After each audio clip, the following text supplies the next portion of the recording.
Seated Representative-elect Adelita Grijalva. There's now a lawsuit about this. They say there's no dispute about her election or her qualifications, and add this. Speaker Johnson wishes to delay seating Ms. Grijalva to prevent her from signing a discharge petition that would force a vote on the release of the Epstein files and or to strengthen his hand in the ongoing budget and appropriations negotiations. Why hasn't she been sworn in? What's your response to the lawsuit? Oh, this is so ridiculous. And we could take 30 minutes and talk about all this. But Rep-elect Grijalva will be sworn in as soon as we get back to regular session. Remember, it's the Democrats who shut the Congress down, so we can't do that. Can you not swear her in, though, when you're not operating in regular? There is a precedent for doing a pro forma session swearing in, but we're not engaging in regular business right now. And what I'm doing is following the Pelosi precedent in the past when she was Speaker, and you had representatives elected during special elections, special situations. When Congress was on recess or out, she would wait until the regular session to do it. I'm doing the exact same thing. But the Epstein thing is a complete red herring. It's a distraction from what's going on right now and them causing harm to the American people with the shutdown. The Epstein estate documents are out. The Epstein files are out. 43,000 pages so far, more on the way. Subpoenas are being complied with. The House Oversight Committee, which is filled with some of the biggest guard dogs in Congress on the right and the left, Republican and Democrat, are dug in deeply. In the last 2 weeks, while we've been on shutdown, they've released the flight logs, the personal financial ledgers, the daily calendars of Epstein himself. The lawyers are continuing to dig through and release all that. We're for maximum transparency, always have been. They're using this for a political issue, and it's patently obvious what's going on here. Some breaking news courtesy of Mike Johnson. Apparently, Republicans are for maximum transparency as it relates to the Epstein files, and that thousands of files have already been released, which sounds great, only small problem. The ones that the Oversight Committee has released, about 33,000 pages from the DOJ, 97% of those were already public. Meanwhile, the DOJ is holding on to hundreds of thousands of pages which have not been released, despite Pam Bondi saying this way back months ago. The DOJ may be releasing the list of Jeffrey Epstein's clients? Will that really happen? It's sitting on my desk right now to review.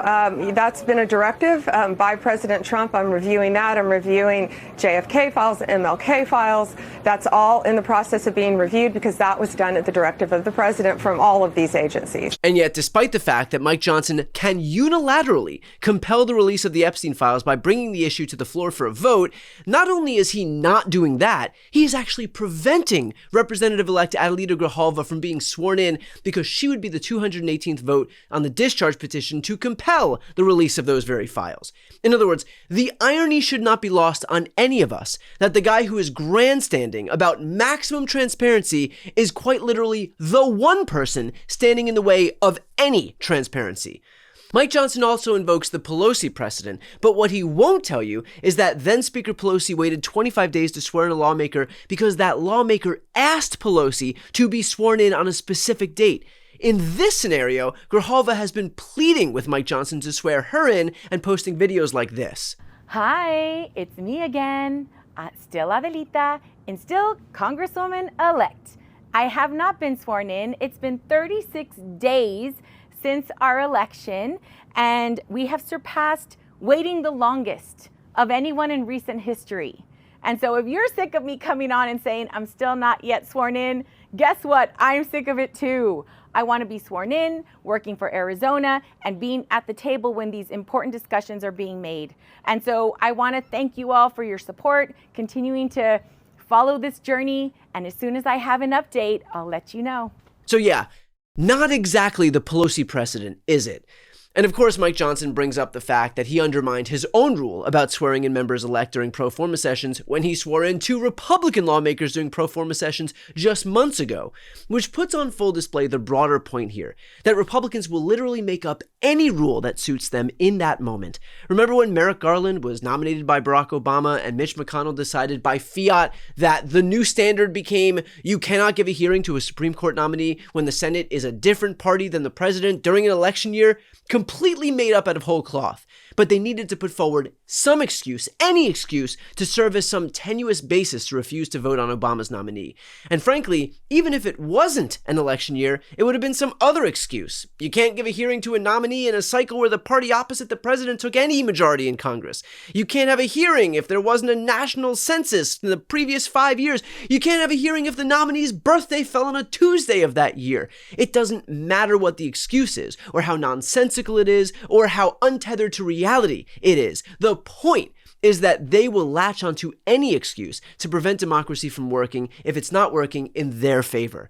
And look, my thinking all along is that this is a short-sighted strategy for Mike Johnson because at some point, he's going to have to swear in Adelita Grijalva, and that all he's doing right now is buying himself one day at a time. But I spoke about the prospect of Mike Johnson indefinitely preventing Grijalva from being sworn in with Congressman Dan Goldman. Here's what he had to say. Look, he can't keep Representative-elect Grijalva out of the House forever. At some point, he's going to have to swear her in. Maybe he's thinking like, oh, try me, challenge accepted. But the reality is, at some point, she's going to have to come in. She will sign this discharge petition. It will be in a situation where it should then come to the floor for a vote. But even then, if Mike Johnson is willing to keep her out of the House for as long as he has, almost 3 weeks, when usually these representative-elects are sworn in within 24 hours, then who knows what he'll do when the rules, the norms stipulate that a discharge petition has to come to the floor.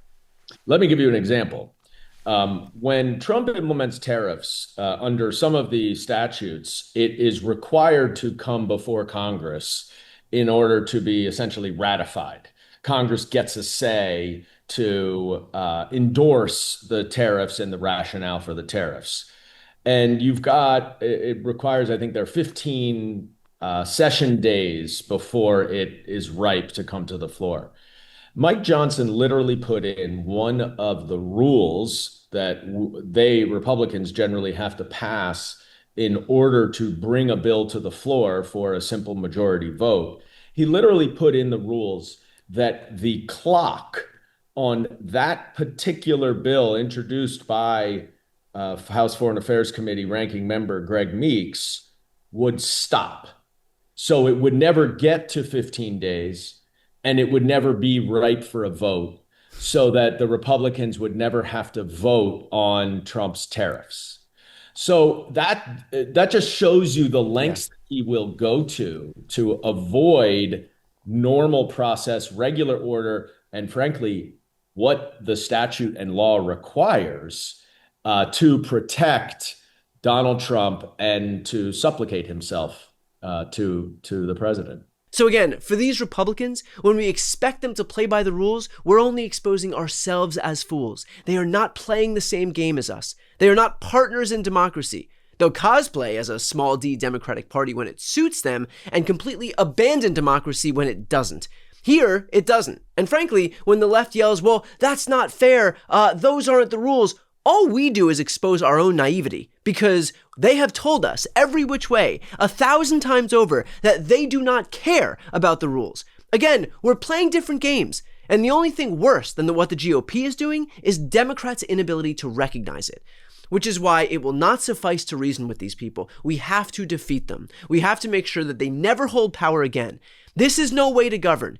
You wouldn't get on the soccer field where one team is at full strength and the other team has bricks tied to their ankles, would you? That's what's happening here.